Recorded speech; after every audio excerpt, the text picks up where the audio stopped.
Alright, hello again, Avengers, and welcome to another exciting daily vlog. This is daily vlog number 75, I think. Wow. 75 of these things. I am 3/4 of the way to 100. It's nonsense. So, today, if you have read the title, you know that I aim to misbehave. I am here to upset you. Actually, no. I've seen a couple videos popping up ever since Daggerheart, the beta launch, and technically ever since Daggerheart was announced. Everyone has been claiming that Critical Role is coming for Wizards of the Coast. And now the other popular one is MCDM is coming for Wizards of the Coast. And before they both fucked up beyond all recognition, it was Paizo is coming for Wizards of the Coast and Kobold Press is coming for Wizards of the Coast. And none of that turned out to be true. You wanna know why? Well, for Kobold Press and Paizo, it's because they're run by dipshits. Because both of them, Paizo a little bit more than Kobold, but Kobold in a little bit, actually could have done something that might have created a kind of second place market. Newsflash, you're never going to beat D&D. It just doesn't work that way. They started the industry, and until they leave the industry, they will be the industry leader. That's how it works. They have much more money than you. They can advertise significantly better. They can put out better quality products because they can just throw money at it. And a lot of people love them. No matter how much you hear on the internet about how everyone hates Wizards of the Coast, they don't. The vast majority of the tabletop RPG community loves Wizards of the Coast. It is just a small group of really bitter people that think that they should be more popular than Wizards of the Coast that hate it. And they create these little hate mobs that kind of travel around the internet trying to make it look like they're much bigger than they actually are. So, why don't I think Daggerheart is going to replace D&D as the number one tabletop? Or why don't I think MCDM's RPG that, Mr. Colville, if you're listening, let Dale name your new system. Dale is super awesome, and you're friends with her. Let her name it. Back to regularly scheduled program. I've mentioned, when I've talked about both of these new products, Daggerheart and MCDM's RPG, I really like them. To the point where I'm considering, depending on how Daggerheart turns out, I'm considering running one of my next campaigns in Daggerheart. I think it's a phenomenal system. When MCDM's system finally comes out, I backed it on Kickstarter because I'm insanely excited for it. Does that mean that I think it's going to usurp D&D? No. In no way, shape, or form was I ever thinking that was going to be a thing. For most of the reasons that I said before. And it kind of brought me back to a discussion that's been had for years now. For anyone that is unaware, Critical Role just celebrated its 9-year anniversary. So they've been doing this for 9 years. Excuse me. And probably since, I don't know, year 3 or 4, there has been this underlying conversation, mostly among the anti-D&D groups and the Pathfinder bros, going, yeah, no, you know, if Critical Role had just stuck with Pathfinder, then Pathfinder would be the number one RPG, and D&D would be dead. And no, if Critical Role had stuck with Pathfinder, Critical Role wouldn't exist. They would have stopped playing after. They probably wouldn't have made it through their entire campaign. Let's put it that way. Well, what do you say? Are you saying Pathfinder? There were interviews that were done, that have been done, where people have brought up the idea that, for anyone that doesn't know, the original Vox Machina campaign, which before they started streaming on Geek and Sundry, they weren't even called Vox Machina. The team itself had its own name. They were the Super High Intensity Team, or the Shits.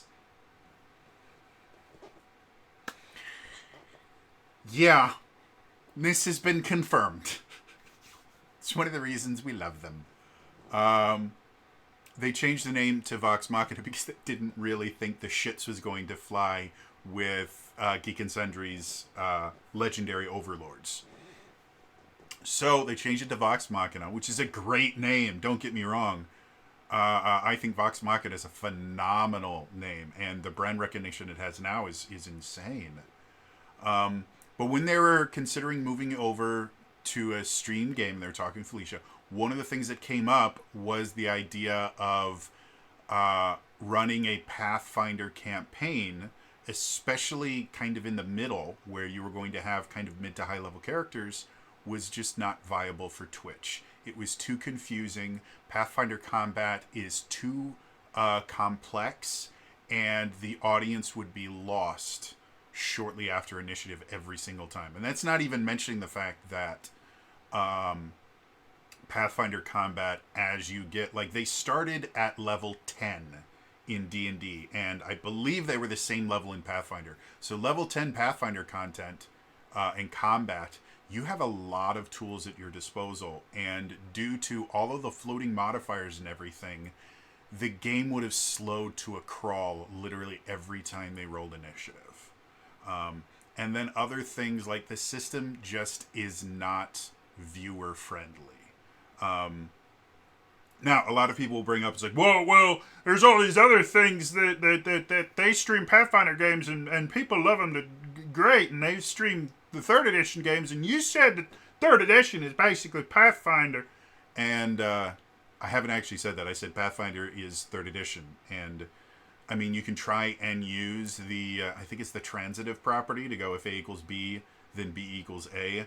But it doesn't quite work in here because every square is a rectangle, but not every rectangle is a square kind of thing. Critical Role did a ton to popularize 5th edition. But Critical Role would not exist if 5th edition didn't exist.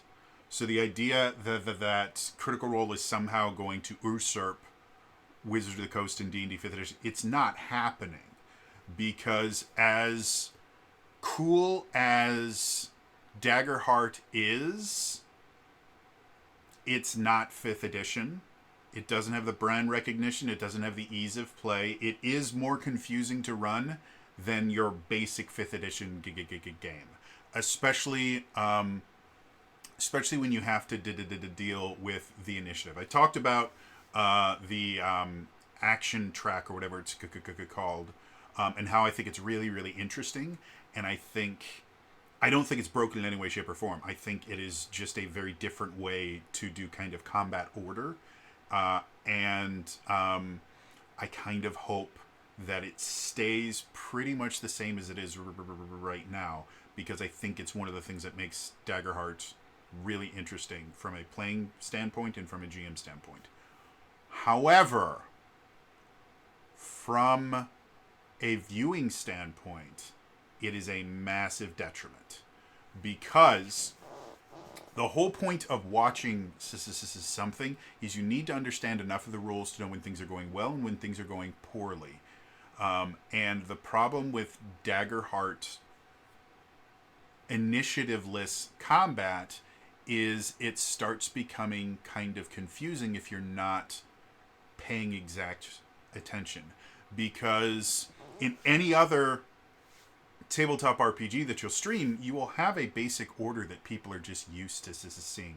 And again, I know that there are exceptions to that. Fabula Ultima is a great example of order not always following. But there's still kind of a rhythm that you can follow even when the players aren't in the exact order every single time. And that simply doesn't exist in Daggerheart. And again, I don't think that's a bad thing for the game. I do think it makes it less easy for people to watch. Because if they're watching, if you watch a D&D game, you go, okay, it is Sam's turn, then Marisha's turn, then Laura's turn, then Travis's turn. We go back to the top, and I know I missed some people. Let's pretend they're absent for this game because I don't want to use that many names. So you go back to the top, it's Sam's turn, it's Marisha's turn, it's Laura's turn, it's Travis's turn. Rinse and repeat. And the bad guys fit in there this same place every single time. It's Sam's turn, it's the crossbow dude. It's Marisha's turn, it's the longsword dude. It's Laura's turn, it's the greatsword dude. It's Travis's turn, and he's just at the end. Goes back. And they can kind of predict that, and it makes it easier to follow. With Daggerheart, people can have multiple turns, quote unquote, one after another. You can have two people, like what happened in the live game. Laura and Marisha took up probably about 15 minutes worth of airtime, where it was just them and Mercer. And everyone else is just sitting back and watching them trying desperately to set up this tag team attack that eventually turned out really cool. But because of that, it becomes very confusing for a casual observer to watch.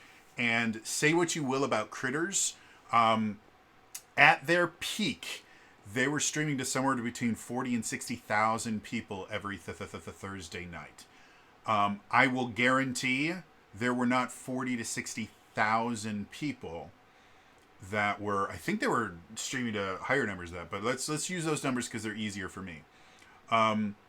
There were not 40, 60,000 people that were heavily invested in that to where they knew exactly what was happening every single turn. No. But the thing about structure is it allows you to kind of second monitor something. So you can be doing something here and watching it. You never really get lost because there's still an order, there's still a structure, and Daggerheart doesn't have that for combat. At least it doesn't right now. And there's also the fact that Daggerheart is not designed to replace D&D.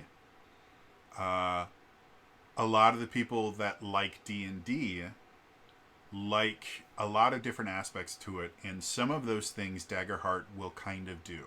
If you're really, really into role-playing, Daggerheart might fill that void, but Daggerheart does not have a generic version as of right now. Daggerheart is linked to a very specific setting. Even in the playtest that we have, Daggerheart is linked to a very specific setting, and it cannot work without that setting. Because of that, people that like homebrewing and things like that are always going to have a significantly easier time with D&D, which is designed to be genre neutral or setting neutral, and has multiple campaign settings that have officially been published by Wizards of the Coast. And even when 5th edition first launched, they acknowledged the multiple campaign settings that already exist. They talk about Eberron in the original Player's Handbook. When you get to the Dungeon Master's Guide, they talk about Sigil and the Planescape setting. They talk about a bunch of different things.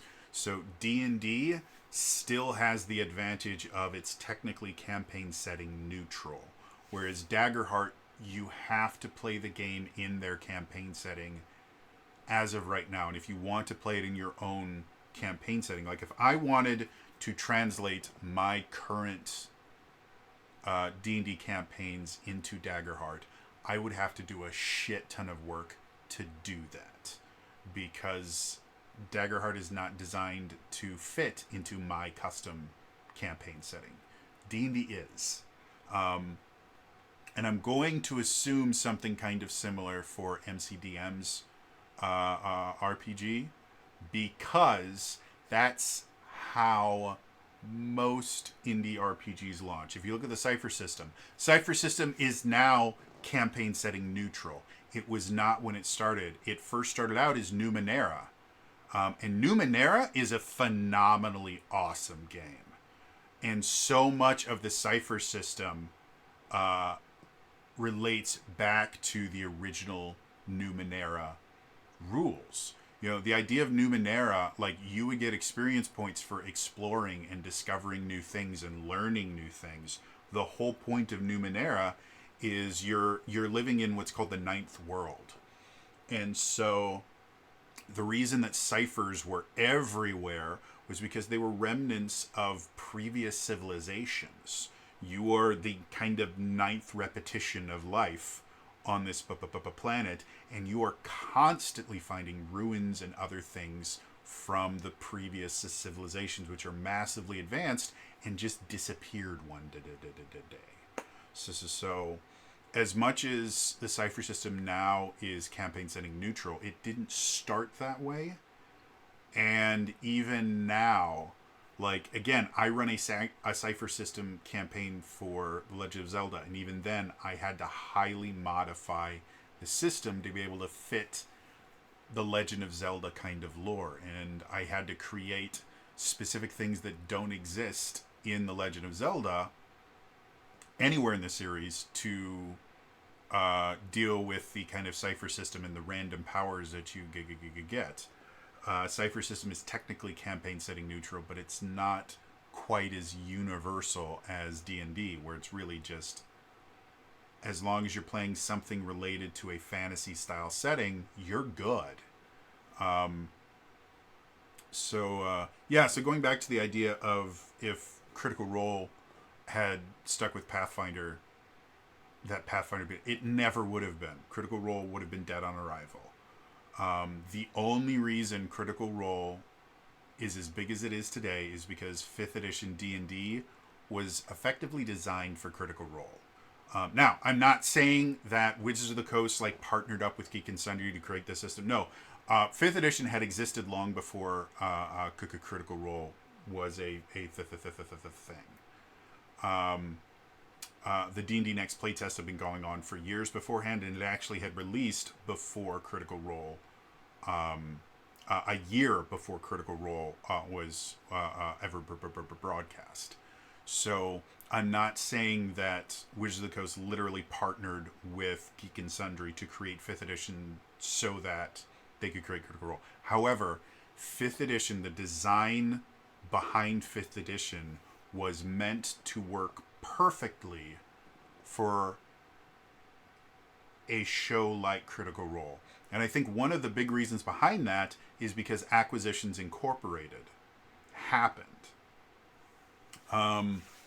In early interviews with Chris Perkins, when he's talking about the initial version of Acquisitions Incorporated, which for those of you who don't know, Acquisitions Incorporated is a marketing plan by Wizards of the Coast where they partnered with Penny Arcade and got a bunch of people who had never played D&D 4th edition, some of which who'd never played Dungeons & Dragons ever, or any tabletop RPGs, and did a podcast where Chris Perkins kind of walked them through character creation in 4th edition and then ran them through, I think it was Keep on the Borderlands is the one that they played.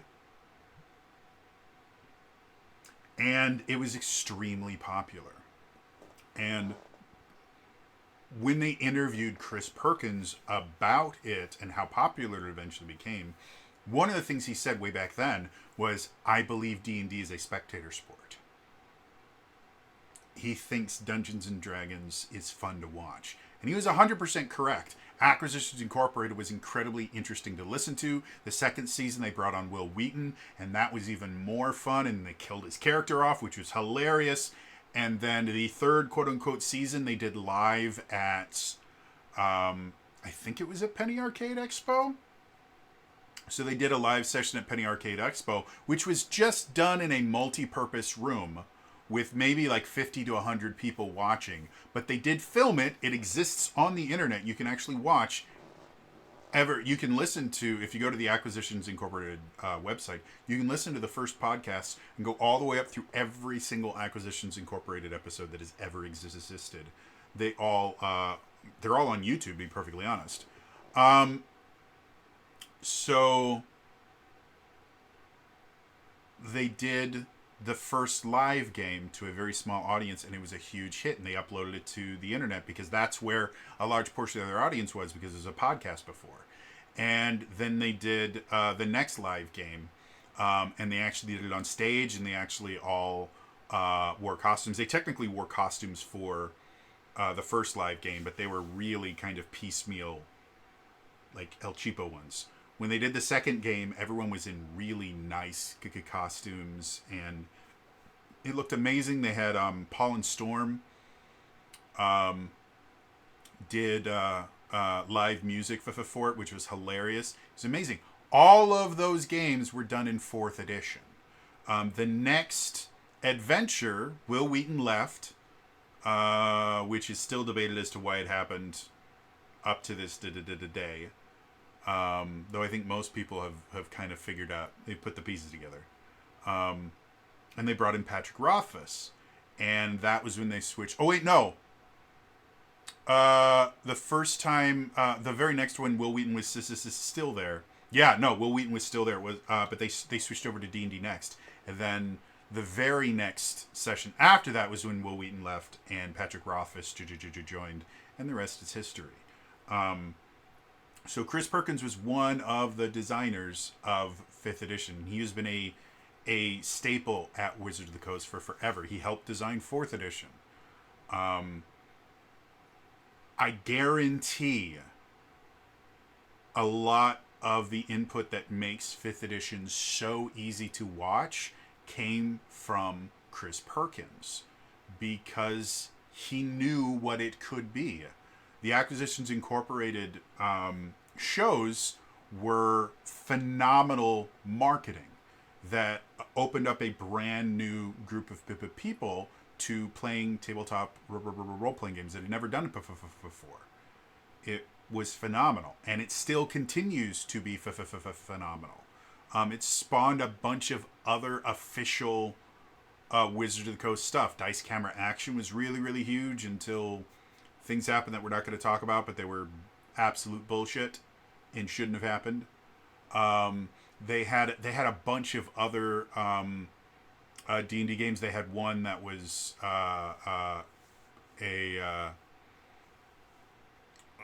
I can't remember all of them. They've done a lot of them. They've done a bunch of live shows. They still support Acquisitions Incorporated.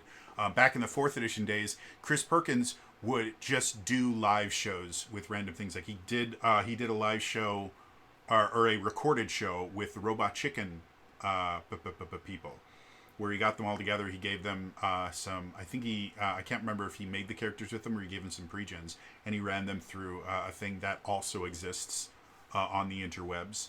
He did a live show at Gen Con one year where Ari Salvatore and Ed Greenwood and a bunch of authors of D&D books, D&D novels, not D&D tabletop RPG books, but actual D&D novels. Ari Salvatore writes the Drizzt books.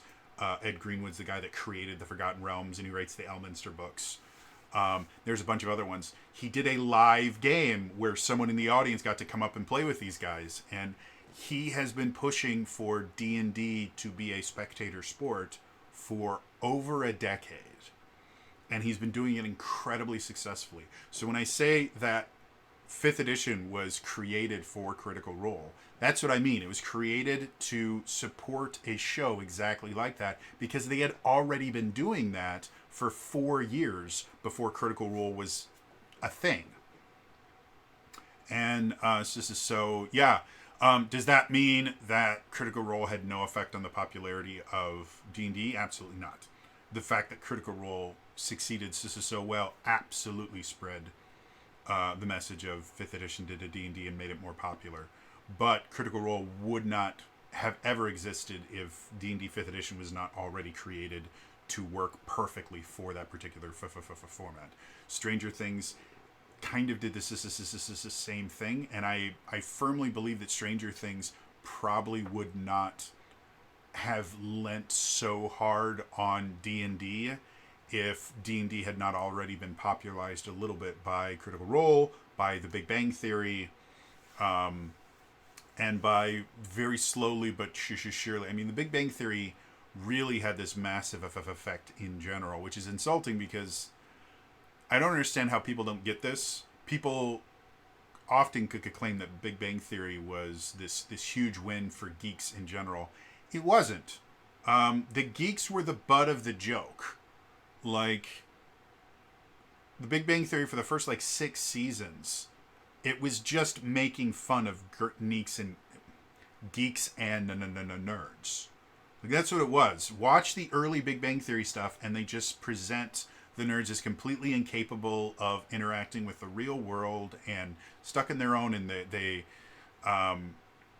basically just use them as punching bags. I mean, Wallowitz was basically designed to be a character that could get away with being extremely disgusting and misogynistic, but he was okay because he was a geek, and geeks are not real human beings.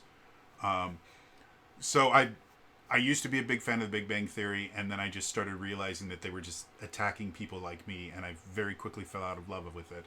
However, it did create this movement in Hollywood where being a geek was now marketable.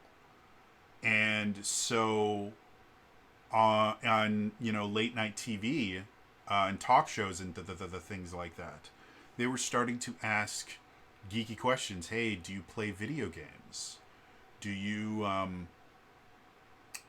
play D&D? Because that was considered the most geeky, nerdy thing that you could possibly do. And they started finding out that there were quite a few celebrities that enjoyed playing D&D and always had, and they had just never said anything because it wasn't marketable. They weren't allowed to say that. They had publicists and all these other people. It was like, no, you don't talk about that. You're supposed to be cool. You're supposed to be awesome, and geeks aren't cool or awesome. So you're not allowed to say that. So we have all these things of 5th edition being perfectly written to be a really streamable, watchable game. We have Critical Role, who created an incredibly good product and already had some name recognition behind it with Ashley Johnson and Matt Mercer and Laura Bailey and Travis Willingham and Liam O'Brien. Those names were already really, really well known in the geek communities because Matt Mercer was in everything. Laura Bailey was in Dragon Ball and a bunch of other things. Travis Willingham had done a bunch of other things too, like Full Metal Alchemist and things like that. Liam O'Brien was You Are Not Prepared, which was the biggest geek thing that had ever existed back in, 2007, 2008, when the Burning Crusade launched. Like, he was the voice of Illidan. He was massive. And then Ashley Johnson had been acting for a long time. She was on, what was the show with the Seavers? And Kirk Cameron was on it. I don't know. She was a child actress, and she did a lot of other things. She was a voice actress for Recess. She'd been around. So they had these really, really big names, which is how Hollywood works. I don't know how many people are really aware of this. The way that Hollywood works, and the reason that the Screen Actors Guild, which is now SAG-AFTRA, is as powerful as it is marketing in Hollywood is based entirely on what big names are attached to this.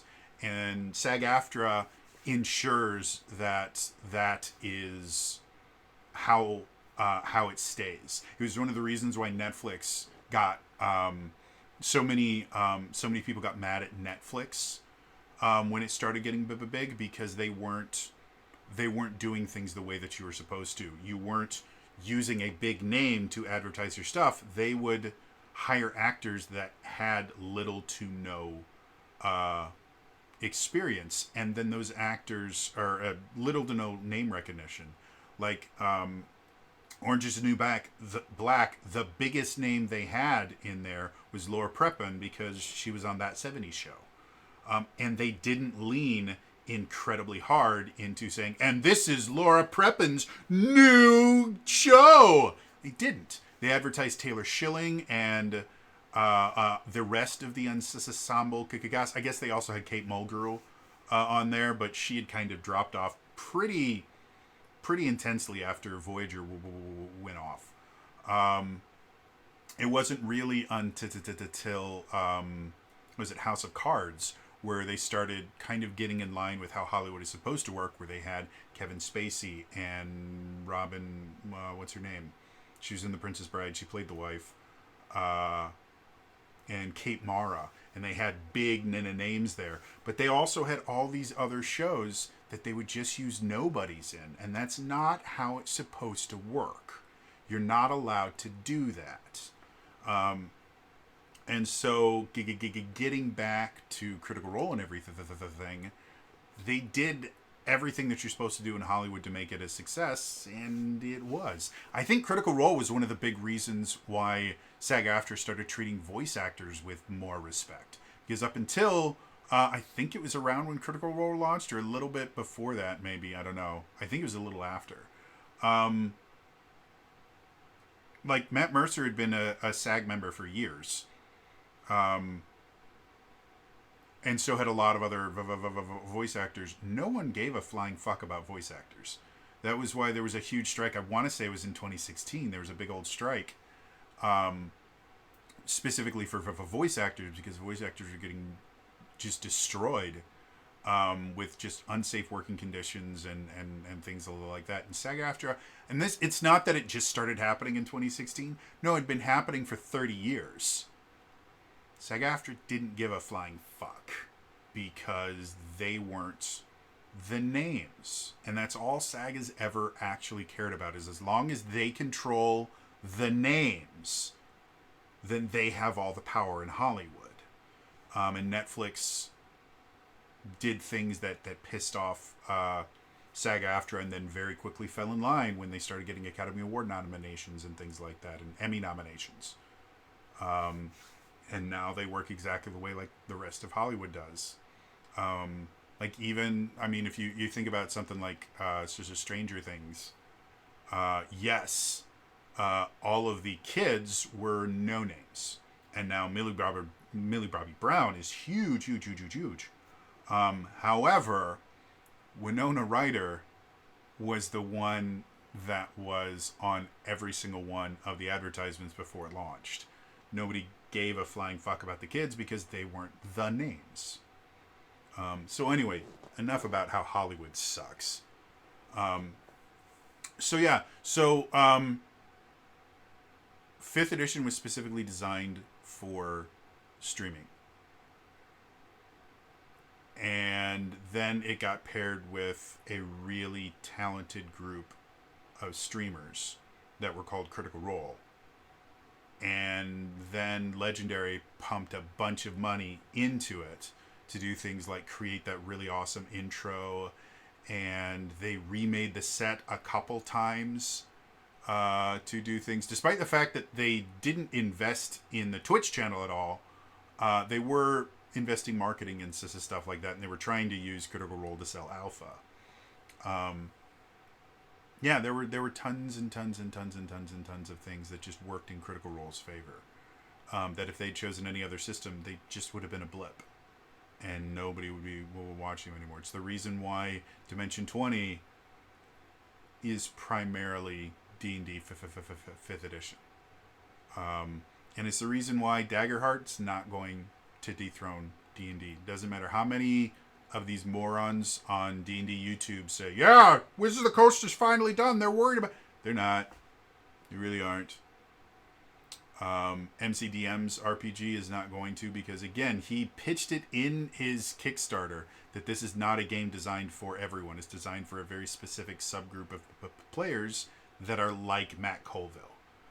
Matt Colville is creating a game that he wants to play. And I don't think that's a bad thing. Because D&D already exists for a much wider market. His is going to be a much smaller market. Daggerheart is going to be a much smaller market. And for everyone thinking that, yeah, Campaign 4 is going to be Daggerheart, it's not in any way, shape, or form. Campaign 4, if they do decide to do it, which I think at this point, with how Campaign 3 has been going, I'm not 100% certain there's going to be a Campaign 4. Critical Role has grown to such an extent that I don't think it's necessary for them to have a Critical Role main campaign anymore for the company to still exist. So I'm not 100% certain if there's going to be a Campaign 4. If there is, it will use D&D 5th edition, or more likely than not, it will use D&D 5.5. And they will probably be sponsored by Wizards of the Coast,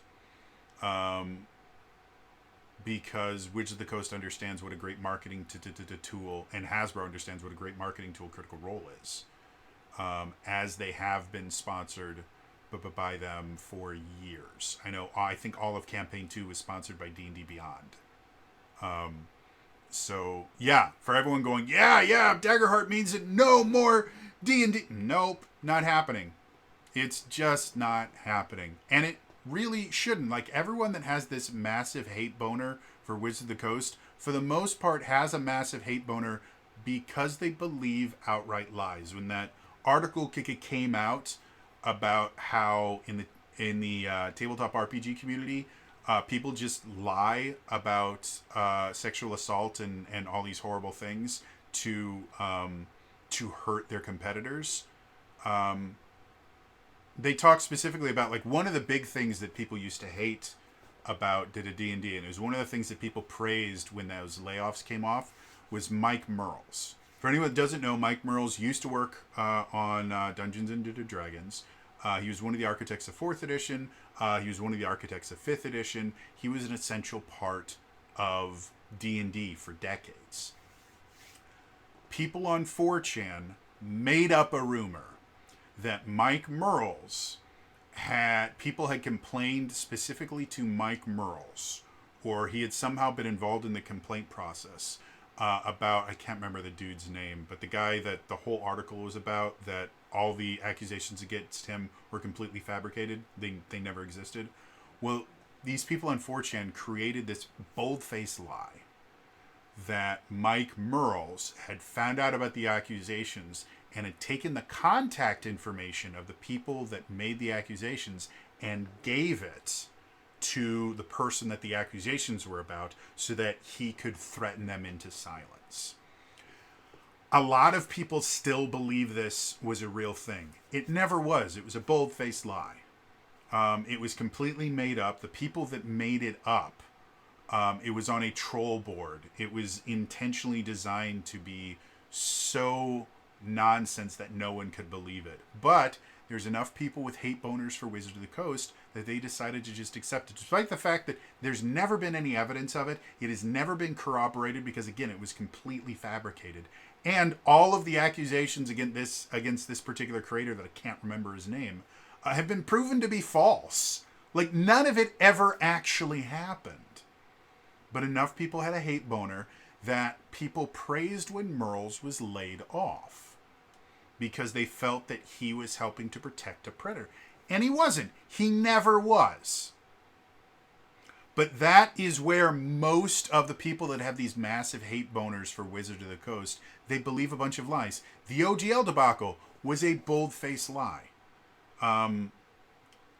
The version that incredibly dishonest journalist, that I'm not even going to mention her name anymore because she is such a lying, fat piece of shit, she lied from the get-go. When she got the document, she knew that it was not a finalized document. It was a draft that was being sent around to various groups, including Paizo and Critical Role, and that by the time she got it, it was already a dead document. It had already been revised, so that the document she was holding was not valid, was never going to see the light of day, had already been altered.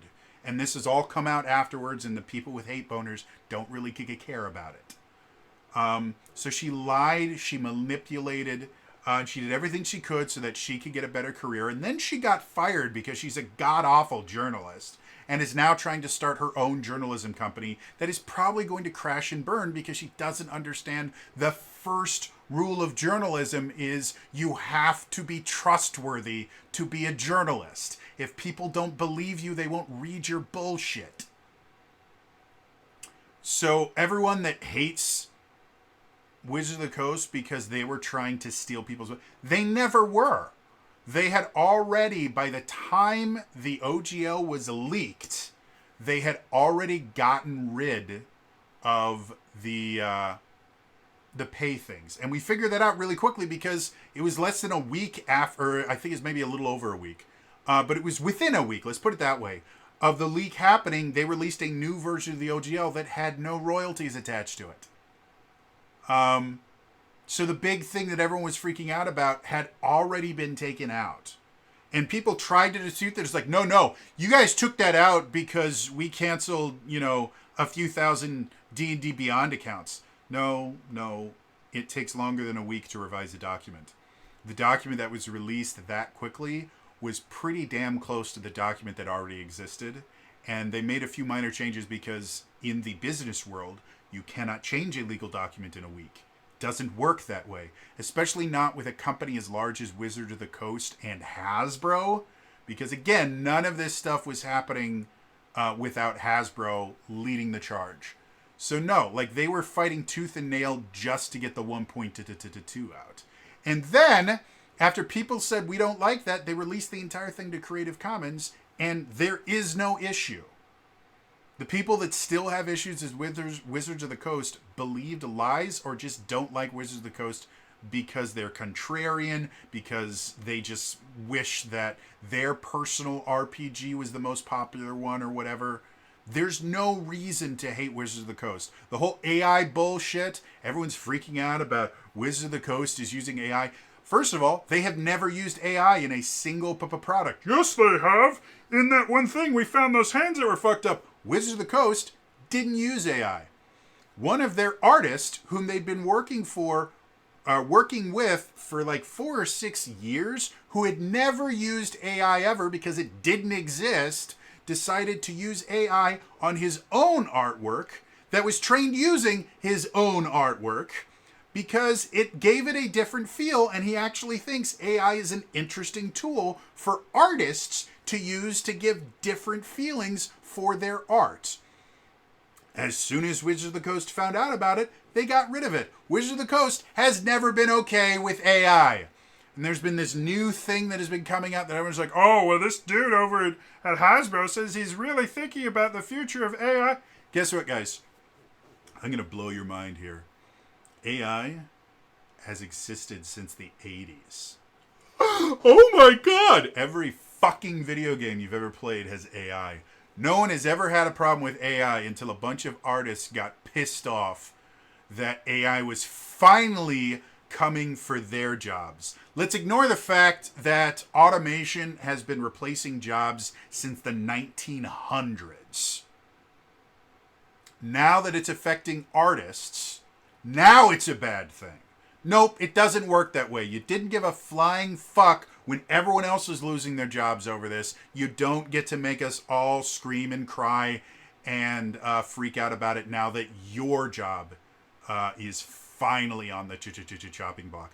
And now, there have even been studies that have come up that have found out that AI can do a lot of things, but it cannot recreate creativity. And so AI, as it is right now, can't replace writers. It can't replace artists. But it's already been doing that. No, it hasn't. AI has been used in a few situations where artists couldn't have done what AI could. Good example, the Secret Invasion introduction. Regular artists could not have created an introduction that upsetting and that unsettling. If you've never watched Secret Invasion, you didn't miss much. It's not a phenomenal series. But watch the introduction to it, the opening credits to Secret Invasion. It is one of the most unsettling introductions to any television series that I've ever seen. And when you watch it, you won't be able to figure out why it's so unsettling. It just feels wrong. And it's because it was created by AI specifically to basically flirt with, I can't remember what it's called. Basically, the closer that kind of artificial things get, Uncanny Valley, that's what it's called. It was meant to flirt with the idea of the Uncanny Valley, which is basically when artificial things start looking very close to human, our brains freak the fuck out. Like it terrifies us. And so that was the entire thing. Real artists could not have created that. It's just not possible. So that's what it's used for, and that's probably what it's going to be used for. In the same way that, and I've said this many, many times before. What's it called? Thing that pitch modulation. There's a brand name for it that is escaping me right now, but pitch modulation. It was first used successfully in a big product that got a lot of playtime by Cher in Do You Believe? Do you believe in life after love? They used pitch modulation, and it was extremely obvious that it was there, and it was done specifically to be able to do something that Cher herself couldn't do. It wasn't because Cher is not a talented vocalist. She's an incredibly skilled vocalist. She was then, she still is now. She has an amazing voice. She did not need auto-tune, that's what it's called. She did not need auto-tune to be able to sing that, but she used it. And now a bunch of artists use it, like T-Pain, and it's become really, really popular in the rap scene in general, because it can give you this really weird metallic sounding voice. And it's a stylistic thing. That is exactly what AI art is going to turn into. It is going to be a stylistic thing the exact same way as autotune. Can you use autotune to replace vocalists? No, you can't. Autotune has existed since the 90s. Autotune still cannot make a bad singer a good singer. It's not possible. It can and is used rather often to take a mediocre singer and turn them into a less mediocre singer. But it takes a lot of expertise to be able to do it without it being unbelievably obvious. And the vast majority of things where people think it's autotune isn't. It's actually using multi-track recordings, which have existed since like the 60s or 50s, maybe even before that. Basically, people will compare a recording of an artist to them performing live, and they will notice that the recording sounds nearly perfect, where in live they have much more modulation, and they'll hit different notes, and sometimes they'll be a little flat or a little sharp.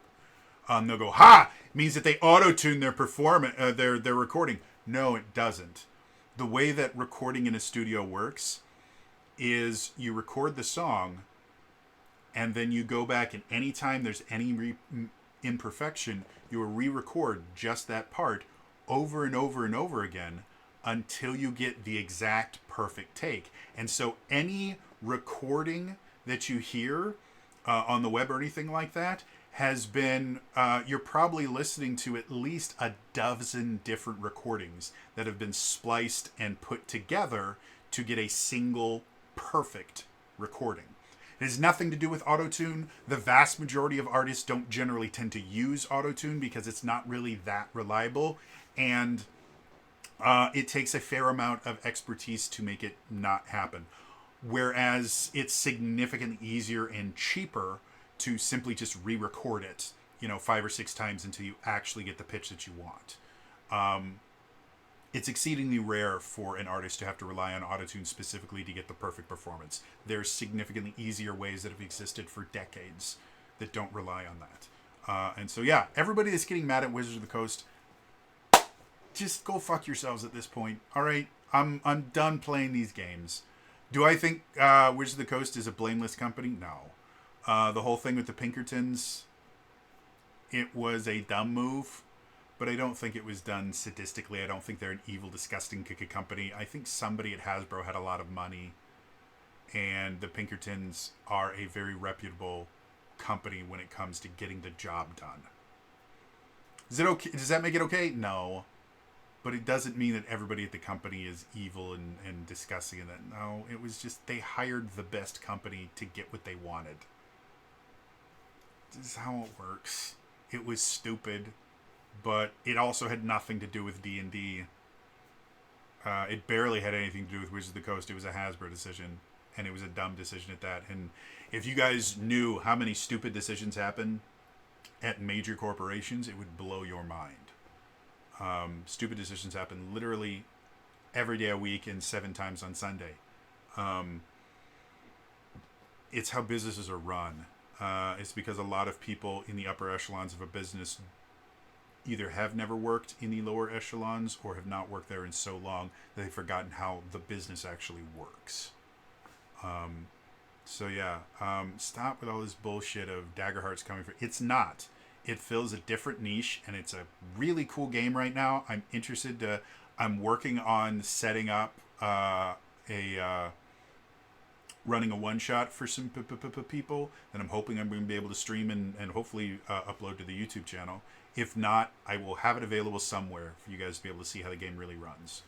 It may not be on my YouTube channel. It may not even be on YouTube. It may be on Twitch somewhere. But I will make sure that it exists somewhere so that people can watch it. I think Daggerheart is really, really cool. I really, really love it.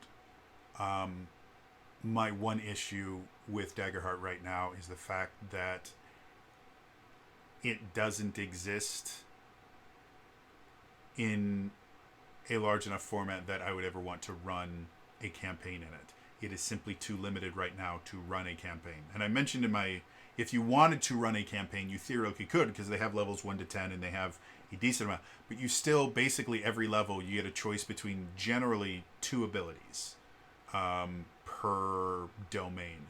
So you basically, as you level up, you have 4 choices. And that's it. And a lot of the choices kind of feed on earlier choices without having like feat trees or anything like that. They do still heavily lean towards you make a choice at character creation. It really kind of goes the entire way of leveling up the character. So this is so I'm super excited for MCDM's new RPG, and I can't wait to run it. I'm excited. I got another update for the Break RPG that I backed a couple years ago, and they are literally, like, I think a few weeks, maybe like a month or 2 away from shipping product, and so that's going to be coming out. I just backed Sentai and Sensibility a little while back. I'm excited about that. That is never going to replace it's never going to replace D&D. I'm excited about the new Essence 20 stuff, and I'm probably going to pick up a good amount of the new Essence 20 books. It's never going to replace the D&D. I do not believe D&D is an evil company. I know a few people that work there. They're nice people. They're not the evil, disgusting vampires that some journalists would have you believe that they are. They're not. They're great people, and they just want to make a great game.